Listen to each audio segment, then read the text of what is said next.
Hello, कैसे हैं आप लोग? आई होप कि लगे होंगे आपकी जो स्टडी चलेगी बहुत ही बेहतरीन चलेगी। तो आज की इस क्लास में लेकर आए हैं क्लास 12 के बायोलॉजी के बहुत ही महत्वपूर्ण ऑब्जेक्टिव क्वेश्चन। और 1 फरवरी के लिए बहुत ज्यादा खास क्वेश्चन है। तो आप लोग ना अच्छे तरीका से सारे क्वेश्चन को देख लीजिएगा और अच्छे तरीका से रट जाइएगा मेरे भाई, क्योंकि इनमें से काफी सारे प्रश्न आपके फाइनल बोर्ड परीक्षा में आएंगे। तो आपको याद रखना है, सारे प्रश्नों को अच्छे से याद रखना है, क्योंकि अब 2 से 3 दिन ही बच गया है 1 फरवरी आने में। तो आपको जो है अच्छे तरीका से क्या करना है, सारे क्वेश्चन को डिजाइन कर लेना है, याद कर लेना है, और एक भी क्वेश्चन वहां छोड़ कर नहीं आना है, याद रखिएगा, ठीक है ना।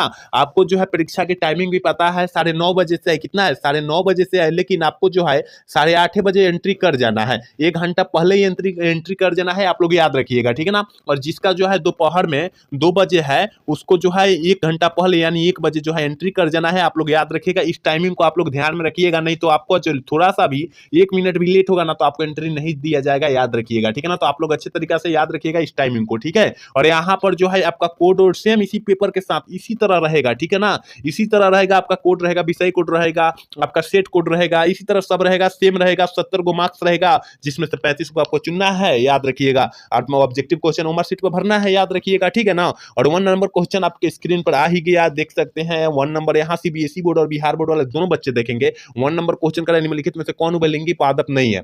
कौन जो है उभयलिंगी पादप नहीं है? और एक प्रश्न जो है आपके 2023 वाला पेपर में पूछा गया है, आप लोग याद रखिएगा। 2025 में भी पूछने का संभावना है, ठीक है ना। आप लोग याद रखिएगा, 1 फरवरी को पूछे जाने का संभावना बहुत ज्यादा है, इसलिए याद रखना है कि इनमें से उभयलिंगी पादप कौन है? नहीं है, नहीं है तो याद रखिएगा। सरसों जो होता है उभयलिंगी या द्विलिंगी होता है, याद रखिएगा। गुड़हल भी उभयलिंगी या द्विलिंगी होता है, मक्का भी होता है, लेकिन पपीता जो होता है एकलिंगी का उदाहरण होता है, याद रखिएगा। ऑप्शन ए वाला सही हो जाएगा। यहाँ सीबीएसई बोर्ड वाला देख लेंगे, ठीक है ना, क्योंकि हम जब बतलाने लगेंगे इंग्लिश वाले भी बतलाएंगे, तो याद रखिएगा ज्यादा टाइम खींचा जाएगा, ठीक है ना। इसलिए हम कम समय में ही खत्म करेंगे क्लास, और सीबीएसई बोर्ड वाले अपना नीचे देख लेंगे, ठीक है ना। चलिए अगला क्वेश्चन 2 नंबर क्वेश्चन आपकी स्क्रीन पर है, कह रहा है ना, बिना निषेचन के पौधा का उत्पादन किसके द्वारा किया जाता है? बिना निषेचन का पौधा का उत्पादन किसके द्वारा करते हैं हम लोग? तो याद रखिएगा कायिक प्रबंधन के द्वारा होता है, ठीक है ना। इसमें आ जाएगा जैसे कि मक्का आ जाएगा, याद रखिएगा, ठीक है ना। चलिए क्वेश्चन नंबर 3 क्या कर रहा है कि वे परिवर्तन, ये परिवर्तन जो लड़वा को एक्स में परिवर्तन कर देता है, क्या कहलाता है? वो जो होता है क्या कहलाता है? तो ये भी हमने बतलाया होगा आपको कि वह जो है क्या क्यांतर कहलाता है। ऑप्शन सी वाला सही हो जाएगा, 3 का ऑप्शन हम लोग सी टिक कर देंगे, याद रखिएगा। अगला क्वेश्चन 4 नंबर क्वेश्चन आपकी स्क्रीन पर है कि निम्न में से किसमें बाह्य निषेचन होता है? निम्न में से किसमें जो होता है बाह्य निषेचन होता है? ये भी हमने क्वेश्चन आपको बतलाया होगा कि मेढक में जो होता है ना बाहरी निषेचन होता है। ऑप्शन ए वाला सही हो जाएगा, ठीक है ना, याद रखिएगा। और उच्च श्रेणी के जंतुओं में जो होता है ना, उसमें जो होता है आंतरिक निषेचन होता है, याद रखिएगा, ठीक है। चलिए अगला क्वेश्चन की तरफ बात कर लेते हैं। कह रहा है ना 5 नंबर क्वेश्चन का, मनुष्य के युग्मकों में गुणसूत्रों की संख्या जो होती है वो कितनी होती है? ठीक है ना। देखिए यहाँ पर काफी बच्चों का डाउट रहता है, ठीक है ना, डाउट रहता है कि हम लोग क्या मारे, 23 मारे या 46 मारे। देखिए हम यहाँ डाउट क्लियर कर देंगे, याद रखिएगा। करें मनुष्य के गुणसूत्रों, युग्मकों के गुणसूत्रों की संख्या, यहाँ संख्या की बात किया जा रहा है, यहाँ जोड़ा की कोई बात नहीं किया जा रहा है, ठीक है ना, जोड़ा की बात नहीं किया जा रहा है, इसलिए हम लोग 46 मारेंगे, ठीक है ना। 46 मारेंगे क्योंकि मनुष्य में युग्मकों की गुणसूत्रों की संख्या जो होती है 46 होती है, लेकिन जोड़ा की बात करता तब 23 जोड़ा मारते। याद रखिएगा यहाँ काफी बच्चे जो होते हैं फंस जाते हैं, तो आपको जो है यहाँ अपना डाउट क्लियर कर लेना है, ठीक है ना, क्योंकि 1 फरवरी को शायद पूछने वाला प्रश्न है, याद रखिएगा। हुबहू तो हम नहीं बोल सकते हैं, लेकिन शायद पूछ सकता है, ठीक है ना। चलिए क्वेश्चन नंबर 6 क्या करे कि मुकुलन द्वारा जनन किसमें होता है? मुकुलन द्वारा जनन किसमें होता है, ये भी पूछने वाला प्रश्न है, याद रखिएगा कि मुकुलन में प्रजनन जो होता है, जनन जो होता है किसके द्वारा होता है? तो हमने आपको बतलाया होगा ईस्ट द्वारा होता है। ऑप्शन ए वाला सही हो जाएगा, 6 का ऑप्शन ये टिक कर देंगे, ठीक है ना। बहुत ही इंपॉर्टेंट क्वेश्चन है, याद रखिएगा। हम तो भगवान नहीं है, लेकिन अपने तरफ से हम गैस करके पूरे लाए हैं प्रश्न को, ठीक है ना, क्योंकि हम तो भगवान नहीं है कि आपके भी सारे कह देंगे तो आ जाएगा, ठीक है ना। लेकिन जितना लाए हैं बहुत ही इंपॉर्टेंट प्रश्न लाए हैं, याद रखिएगा, ठीक है। अगला क्वेश्चन की तरफ बात कर लेते हैं। अगला क्वेश्चन यानी 7 नंबर क्वेश्चन का है ना, इनमें से कौन सा फल कुट फल है? इनमें से कौन सा फल जो होता है कुट फल का उदाहरण होता है? तो ये भी हमने क्वेश्चन आपको बतलाया होगा कि सेब जवन होता है कुट फल का उदाहरण होता है। ऑप्शन डी वाला सही हो जाएगा, 7 का ऑप्शन डी टिक कर देंगे, याद रखिएगा। अगला क्वेश्चन 8 नंबर क्वेश्चन आपके स्क्रीन पर है, कह रहा है ना कि भ्रूण कोश की सेंट्रल कोशिकाएं है, भ्रूण कोश की सेंट्रल कोशिकाएं जो होती है वो कैसी होती है? यहाँ काफी बच्चे गलत भी करेंगे, तो याद रखिएगा 8 का जो ऑप्शन हो जाएगा बी हो जाएगा, द्वितीयक जो होता है ना, द्वितीयक केंद्रक होता है, ठीक है ना। ऑप्शन ऑप्शन जो हो जाएगा बी वाला सही हो जाएगा, याद रखिएगा। ठीक है, अगला क्वेश्चन की तरफ बढ़ते हैं। 9 नंबर क्वेश्चन आपके स्क्रीन पर है। कह रहे कि प्राग भीति होती है, प्राग भीति जोन होती है वो कैसी होती है? तो प्राग भीति जोन होती है द्विस्तरीय होती है। ठीक है ना, याद रखिएगा, ऑप्शन बी वाला सही कर देंगे, याद रखना है। बहुत ही इंपॉर्टेंट क्वेश्चन लाए हैं मेरे भाई, आप लोग ना एक भी क्वेश्चन को नजरअंदाज ना कीजिएगा। ठीक है ना, सारे प्रश्न इंपॉर्टेंट प्रश्न है, इसलिए आपको याद रखना है। ठीक है, अगला क्वेश्चन यानी 10 नंबर क्वेश्चन का है कि किसने सिद्ध किया कि कोशिका टोपिपोटेंटी होती है, टोपिपोटेंट होती है। जल्दी से जो है 10 का ऑप्शन बतला दीजिए क्या हो जाएगा। ये हमने आपको बतलाया होगा कि 80 वार्ड ने किया था, ऑप्शन डी वाला सही हो जाएगा, याद रखिएगा। ठीक है ना, चलिए क्वेश्चन नंबर 11 क्या करें, गेहूं में परागण किसके द्वारा होता है? गेहूं में जो परागण होता है वो किसके द्वारा होता है? जल्दी से जो है ना 11 का ऑप्शन बतला दीजिए क्या हो जाएगा। तो गेहूं में जो परागण होता है वायु द्वारा होता है। ठीक है ना, वायु यानी हवा के द्वारा परागण होता है, याद रखिएगा। उसमें हवा से जो टकर टकर का कर उसमें परागण हो जाता है, याद रखिएगा। ठीक है, अगला क्वेश्चन यानी 12 नंबर क्वेश्चन आपके स्क्रीन पर है। कह रहा है ना कि एक प्रारूपी आवृत्त बीजी भ्रूण प्राय डैश डैश है, क्या होता है? जल्दी से जो है ना 12 का ऑप्शन बतला दीजिए मेरे भाई, क्या हो जाएगा। हमने आपको बतलाया है कि एक प्रारूपी आवृत्त बीज भ्रूण जो होता है ना सतकोशिकीय होता है। क्या होता है? सतकोशिकीय होता है, ऑप्शन डी वाला सही हो जाएगा। 12 का ऑप्शन हम लोग डी टिक कर देंगे, याद रखिएगा आप लोग। ठीक है ना, एक भी प्रश्न को छोड़ना नहीं है। ठीक है, चलिए क्वेश्चन नंबर 13 क्या कर रहा है, कह रहा है ना, कह रहा है कि निम्नलिखित में से कौन भारी मात्रा में प्रोजेस्टेरॉन स्रावित करता है? प्रोजेस्टेरॉन हार्मोन को स्रावित करता है, कौन करता है? जल्दी से जो है 13 का ऑप्शन बतला दीजिए क्या हो जाएगा। जल्दी से जो है 13 का ऑप्शन आप लोग बतला दीजिए क्या हो जाएगा। तो हमने बतलाया था अगर भारी मात्रा में कहेगा, अगर भारी मात्रा में कहेगा तो याद रखिएगा पित्त पिंड करिएगा, ऑप्शन जो हो जाएगा सी वाला टिक कीजिएगा। ठीक है ना, 13 का ऑप्शन जो हो जाएगा ना क्या हो जाएगा, सी हो जाएगा, याद रखिएगा। ठीक है, अगला क्वेश्चन 14 नंबर क्वेश्चन आपके स्क्रीन पर है। कह रहा है ना कि कोशिकीय अवस्था में भ्रूण क्या कहलाता है? क्या कहलाता है? कोशिकीय अवस्था में भ्रूण जो है क्या कहलाता है? जल्दी से जो है 14 का ऑप्शन बतला दीजिए क्या हो जाएगा। तो याद रखिएगा कोशिकीय अवस्था में भ्रूण जो कहलाएगा मरुल्ला कहलाएगा, ऑप्शन बी वाला सही हो जाएगा। 14 का ऑप्शन हम लोग वी टिक कर देंगे, याद रखिएगा। अगला क्वेश्चन 15 नंबर क्वेश्चन का है कि सटोलीय कोशिकाएं सहायक है। सटोलीय कोशिकाएं सहायक कहां पर होती है? तो ये भी हमने क्वेश्चन आपको बतलाया था और बहुत इंपॉर्टेंट क्वेश्चन है 2025 के लिए कि सटोलीय कोशिकाएं जो सहायक होती है। तो याद रखिएगा मेरे भाई, ये जहां सहायक होगी ना, याद रखिएगा कहां सहायक होगी, तो शुक्राणुओं के परिपक्व शुक्राणुओं के परिपक्व में क्या होगी, सहायक होगी, याद रखिएगा। ऑप्शन सी वाला सही हो जाएगा, 15 का ऑप्शन सी हो जाएगा, याद रखिएगा। अगला क्वेश्चन 16 नंबर क्वेश्चन का जिब्रेलिन है। जिब्रेलिन जो है क्या है? जल्दी से जो है ना 16 का ऑप्शन बतला दीजिए क्या हो जाएगा। तो जिब्रेलिन जो होता है मेरे भाई एक प्रकार का हार्मोन होता है, ऑप्शन ए वाला सही हो जाएगा, याद रखिएगा। क्योंकि हम लोग 10 क्लास से ही पढ़ते आ रहे हैं कि जिब्रेलिन जो है हार्मोन है, याद रखिएगा आप लोग। ठीक है ना, चलिए अगला क्वेश्चन 17 नंबर क्वेश्चन करके स्त्रियों में रजोनिवृत्ति की उम्र जो होती है वो कितनी वर्ष होती है? बहुत ही इंपॉर्टेंट प्रश्न है और आपके फाइनल बोर्ड परीक्षा 2023 में प्रश्न पूछा है, शायद पूछा है, हमको उतना कंफर्म तो नहीं है लेकिन शायद पूछा है। ठीक है ना, कि स्त्रियों में रजोनिवृत्ति की उम्र जो होती है वो कितनी वर्ष होती है? तो 50 वर्ष होती है। कितनी होती है? 50 वर्ष होती है, याद रखिएगा। ऑप्शन जो हो जाएगा सी हो जाएगा, 17 का ऑप्शन हम लोग सी टिक कर देंगे। चलिए अगला क्वेश्चन 18 नंबर क्वेश्चन का जननांग मर्सा किनके द्वारा फैलने वाला एसटीडी रोग है? जननांग मर्सा किसके द्वारा फैलने वाला एसटीडी है? जल्दी से जो है ना, जल्दी से जो है 18 का ऑप्शन बतला दीजिए क्या हो जाएगा। तो पोपिलुमा बिसानी के द्वारा फैलने वाला यह एसटीडी रोग है, याद रखिएगा। ऑप्शन जो हो जाएगा सी हो जाएगा, 18 का ऑप्शन सी हम लोग टिक कर देंगे। चलिए क्वेश्चन नंबर 19 क्या करे कि मादा में मुखीय गर्भ निरोधक किसे रोकती है? मादा में मुखीय गर्भ निरोधक जो होता है वो किसे रोक देती है? जल्दी से जो है ना 19 का ऑप्शन बतला दीजिए क्या हो जाएगा। तो 19 का ऑप्शन जो हो जाएगा ना ये हो जाएगा अंडोत्सर्ज को जो है ना ये रोक देती है, याद रखिएगा। ऑप्शन जो हो जाएगा ये वाला सही हो जाएगा। ठीक है, अगला क्वेश्चन की तरफ बात कर लेते हैं। अगला क्वेश्चन 30 नंबर क्वेश्चन कर रहा है ना, कह रहा है कि प्रथम मानव जनसंख्या विस्फोट का कारण क्या हुआ? प्रथम बार जो है मानव जनसंख्या विस्फोट का जो कारण जो हुआ था वो क्या हुआ था? तो प्रथम बार जो हुआ ना, याद रखिएगा कृषि में जो है हरास आ चुकी थी। ठीक है ना, यानी कमी आ चुकी थी। ठीक है ना, जिसके कारण जो हो जाएगा क्या जन विस्फोट हुआ था, जनसंख्या विस्फोट हुआ था। ऑप्शन ए हो जाएगा, 20 का ऑप्शन ए हम लोग टिक कर देंगे, याद रखिएगा। 21 नंबर क्वेश्चन आपके स्क्रीन पर करेगा मानव जनसंख्या वृद्धि है। मानव जनसंख्या जो होती है वृद्धि क्या होती है? जल्दी से जो है ना, जल्दी से जो है 21 का ऑप्शन बतला दीजिए क्या हो जाएगा। तो देखिए मानव में जो होता है जनसंख्या वृद्धि जो होती है कुछ भी इनमें से कोई कोई नहीं होगा, ठीक है ना, कोई नहीं होगा, याद रखिएगा। चलिए अगला क्वेश्चन 22 नंबर क्वेश्चन आपकी स्क्रीन पर है। कह रहा है कि मेंडल ने कितने लक्षणों का अध्ययन किया था। आपको पता होनी चाहिए क्योंकि इसी क्लास में हमें क्वेश्चन प्राप्त हुआ, मिला, ठीक है ना, कुछ क्वेश्चन पहले मिला कि मेंडल ने कितने लक्षणों का अध्ययन किया था, तो 7 लक्षणों का। कितने? 7 लक्षणों का। ऑप्शन जो हो जाएगा सी हो जाएगा, याद रखिएगा, ठीक है। अगला क्वेश्चन की तरफ बात करेंगे। अगला क्वेश्चन यानी 23 नंबर क्वेश्चन का, पृथक्करण के सिद्धांत को और क्या कहते हैं।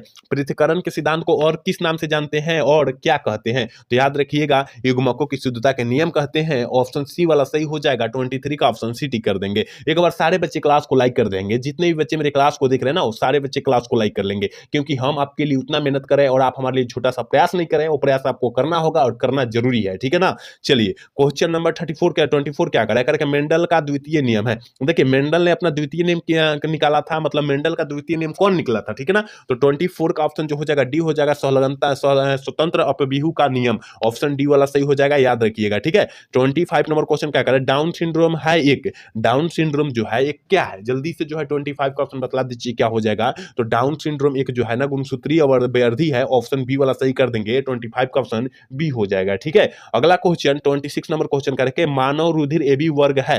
मानव रुधिर एबी वर्ग में है, क्या है, जल्दी से जो है ना 26 का ऑप्शन बतला दीजिए क्या हो जाएगा। तो मानव रुधिर एबी वर्ग में जो है ना एंटीबॉडीज उपस्थित होते हैं। ऑप्शन बी वाला सही कर देंगे, याद रखिएगा, ठीक है। चलिए क्वेश्चन नंबर 27 क्या करें, मनुष्य यानी मनुष्य मतलब पुरुष, यहाँ पुरुष की बात किया जा रहा है, स्त्री की बात नहीं किया जा रहा है। मनुष्य मतलब पुरुष में गुणसूत्रों की संख्या क्या होती है। देखिए अगर पुरुष की बात करेगा तो 44 प्लस XY मारेंगे, ठीक है ना। अगर स्त्री की बात करेगा तो 44 प्लस XX मारते हैं, याद रखिएगा, ठीक है। आप लोग दोनों याद रखिएगा। तो यहाँ क्या पुरुष की बात किया जा रहा है, ऑप्शन बी वाला सही हो जाएगा, बी टिक कर देंगे, ठीक है ना। अगर स्त्री की बात करता है ऑप्शन ए टिक कर देंगे, याद रखिएगा, ठीक है। चलिए अगला क्वेश्चन की तरफ बात कर लेते हैं।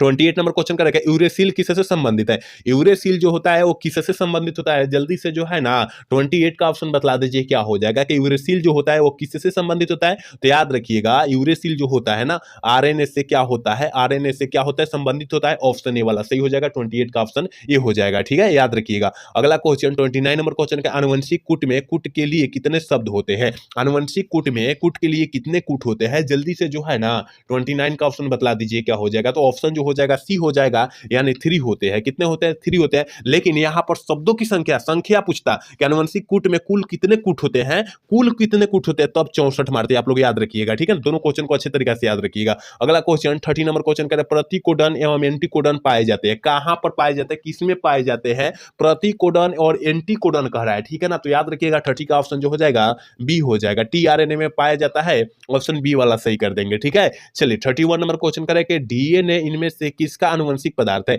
डीएनए इनमें से किसका आनुवंशिक पदार्थ है। 31 का ऑप्शन क्या हो जाएगा, तो याद रखिएगा ऑप्शन जो हो जाएगा बी हो जाएगा, बैक्टीरियोफेज का है। ऑप्शन बी वाला टिक कर देंगे। 31 का ऑप्शन बी हो जाएगा, याद रखिएगा। आप लोग जितना प्रश्न को देख रहे हैं बेहतर तरीका से देखिए, क्योंकि अब आपके पास उतना टाइम नहीं है कि आप कुछ क्वेश्चन अलग सोच सके, ठीक है ना। आप लोग जितना पढ़े हैं उतने क्वेश्चन को अच्छे से रिवीजन कीजिए, ठीक है ना, क्योंकि 1 फरवरी का आपका एग्जाम ही है। तो आज जो हो गया 28, शायद 28 फरवरी है, ठीक है ना, शायद 28 फरवरी है। तो 28 के 29 फरवरी है। तो आपके पास जो है अब 3 से 4 दिन का टाइम बच गया है, ठीक है ना।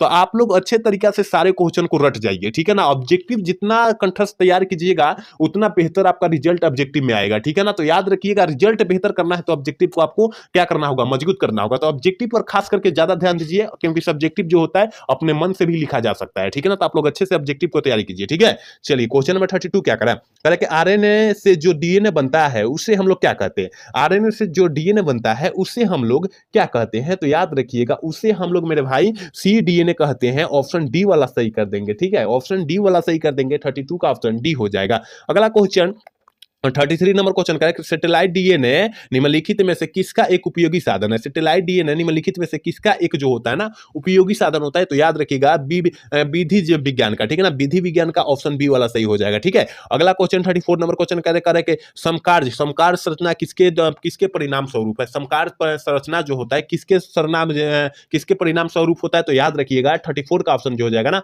बी हो जाएगा, अभिसारी विकास का। ऑप्शन बी वाला हम लोग सही कर देंगे, ठीक है। चलिए क्वेश्चन नंबर 35 क्या करें कि जावा कपी मानव का कपाल क्षमता होती है। जावा कपी मानव की कपाल क्षमता जो होती है वो कितनी होती है? ये प्रश्न जो है ना हूबहू 2025 में ऐसा ही प्रश्न आएगा तो आएगा, यही प्रश्न डालेगा तो डालेगा, याद रखिएगा 2025 में, ठीक है ना। तो याद रखिएगा 35 का ऑप्शन नंबर जो हो जाएगा ये हो जाएगा 900 सीसी होता है। कितना? 900 सीसी होता है, आप लोग याद रखिएगा। ऑप्शन ए वाला सही हो जाएगा, ठीक है। अगला क्वेश्चन 36 नंबर क्वेश्चन, प्रथम स्तनपायी किस युग में दिखाई दिया? प्रथम स्तनपायी किस युग में जो है ना वो दिखाई दिया था? तो याद रखिएगा त्रिएसिक, ठीक है ना, त्रिएसिक, ऑप्शन बी वाला सही हो जाएगा, ठीक है। चलिए अगला क्वेश्चन 37 नंबर क्वेश्चन करें कि त्रिटिकम स्पीडम जो होता है, एस्टिवम जो होता है क्या है? वो होता क्या है, ठीक है ना, वो होता क्या है? तो याद रखिएगा वो हेक्साप्लोइड होता है। ऑप्शन सी वाला सही हो जाएगा। 37 का ऑप्शन हम लोग सी टिक कर देंगे, ठीक है। अगला क्वेश्चन की तरफ बात कर लेते हैं। अगला क्वेश्चन यानी 38 नंबर क्वेश्चन करें कि इनमें से कौन सा रक्त समूह सार्वभौमिक रक्तदाता है? कहने का मतलब है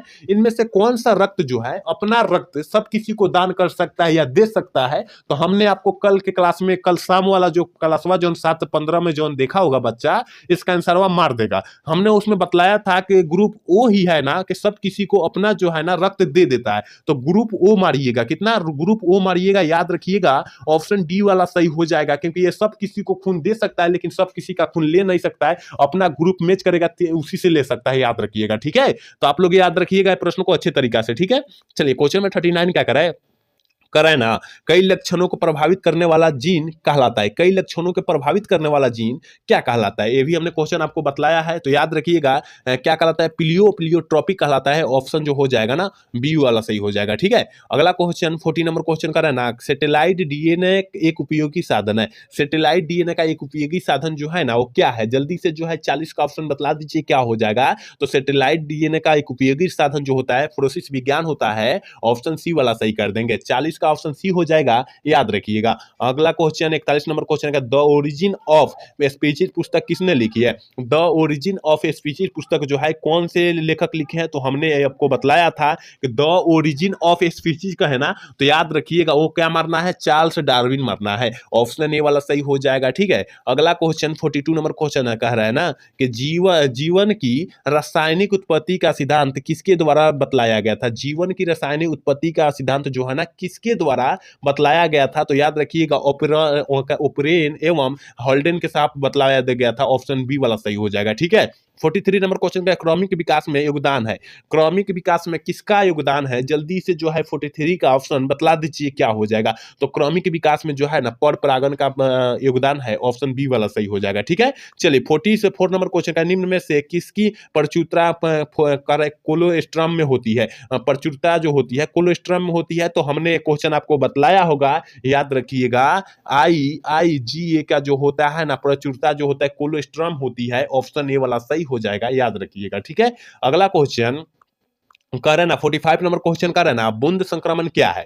बूंद संक्रमण है क्या? जल्दी से जो है 45 का ऑप्शन बतला दीजिए क्या हो जाएगा। तो बूंद संक्रमण जो होता है ना नियोमिया होता है। क्या होता है? नियोमिया होता है। ऑप्शन डी वाला सही हो जाएगा। 45 का ऑप्शन डी हम लोग टिक कर देंगे। अगला क्वेश्चन 46 नंबर क्वेश्चन आपके स्क्रीन पर है, कह रहे ना फलेरिया रोग का वाहक है। फलेरिया रोग का वाहक जो होता है वो क्या होता है? 46 का ऑप्शन क्या हो जाएगा? फटाफट आप लोग बतला दीजिए क्या हो जाए। देखिए फलेरिया रोग के हम लोग किसे कहते हैं? जैसे किसी किसी का हाथ फूल जाता है, पैर जो होता है फूल जाता है, उसे हम लोग फलेरिया रोग या हाथी पाँव रोग कहते हैं, याद है ना। तो उसे हम लोग किसके काटने से, कौन से मच्छर को काटने से वो फलेरिया रोग होता है? तो याद रखिएगा मादा एनोफिलिक नामक मच्छर को काटने से होता है। ऑप्शन डी वाला सही हो जाएगा, याद रखिएगा, ठीक है। अगला क्वेश्चन 47 नंबर क्वेश्चन कर रहा है इनमें से कौन सी बीमारी कह रहा है कि प्रतिचूर्जक द्वारा उत्पन्न होती है? कौन सी बीमारी होती है? जल्दी से जो है 47 का ऑप्शन बतला दीजिए क्या हो जाएगा। तो हेजवर होती है, ठीक है ना, हैजवर होती है जिसे हैजा कहते हैं। ऑप्शन बी वाला सही कर देंगे। 47 का ऑप्शन बी हो जाएगा। अगला क्वेश्चन 48 नंबर क्वेश्चन आपके स्क्रीन पर है, कह रहा है ना कि विषाणु का अध्ययन किस शाखा में किया जाता है? विषाणुओं का अध्ययन किस शाखा में किया जाता है? तो याद रखिएगा वायरोलॉजी से किया जाता है। ऑप्शन बी वाला सही हो जाएगा, याद रखना है। बायोलॉजी से नहीं मार दीजिएगा, नहीं तो गलत हो जाएगा। वायरोलॉजी से मारिएगा, ठीक है। ऑप्शन बी वाला सही हो जाएगा, ठीक है। चलिए 49 नंबर क्वेश्चन का, क्षय रोग का संक्रमण मुख्यतः किसके द्वारा होता है? क्षय रोग का संक्रमण जो होता है वो मुख्यतः किसके द्वारा होता है, जल्दी से जो है ना 49 का ऑप्शन बतला दीजिए क्या हो जाएगा। तो देखिए 49 का ऑप्शन जो हो जाएगा ये हो जाएगा क्योंकि हवा के द्वारा होता है ना क्षय रोग का संक्रमण होता है। ऑप्शन ए वाला हम लोग सही कर देंगे। और आज का क्लास के लास्ट क्वेश्चन यानी 50 क्वेश्चन ही महत्वपूर्ण क्वेश्चन लाए थे आपके बीच, ठीक है ना, आप लोग याद रख लीजिएगा। कह रहे कि अत्यधिक मात्रा में अल्कोहल के सेवन करने से कौन सा अंग जो होता है सर्वाधिक जो होता है प्रभावित होता है। देखिए एल्कोहल का मतलब जो होता है दारू, हमारे बिहार में बिहारी भाषा में या भोजपुरी भाषा में हम लोग शराब उसे बोलते हैं, ठीक है ना, शराब बोलते हैं या दारू बोलते हैं, हमने कहा ना शराब या दारू बोलते हैं, याद रखिएगा। तो देखिए दारू या एल्कोहल पीने से शरीर का सबसे अत्यधिक अंग जो होता है कौन खराब हो जाएगा, जल्दी ही खराब हो जाता है, याद रखिएगा। वो जो किडनी होती है ना, किडनी खराब हो जाती है, किडनी को हम लोग यकृत कहते हैं। ऑप्शन बी वाला सही हो जाएगा। 50 का ऑप्शन बी हम लोग टिक कर देंगे, याद रखिएगा। याद रखिएगा हमने 50 क्वेश्चन आपके बीच लाए और बहुत इंपॉर्टेंट क्वेश्चन लाए, बहुत ही महत्वपूर्ण क्वेश्चन लाए 1 फरवरी के लिए। तो आप लोग 50 क्वेश्चन को अच्छे तरीका से रट जाइएगा और 50 में से काफी सारे प्रश्न आपके फाइनल बोर्ड परीक्षा में आने के देखने के लिए मिलेगा, तो आपको याद कर लेना है, ठीक है ना। तो आपको कमेंट करके जरूर बतलाना है कि आज का क्लास कैसा लगा। अगर अच्छा लगा हो तो चैनल को सब्सक्राइब और लाइक करना मत भूलिएगा। जय हिंद, जय भारत।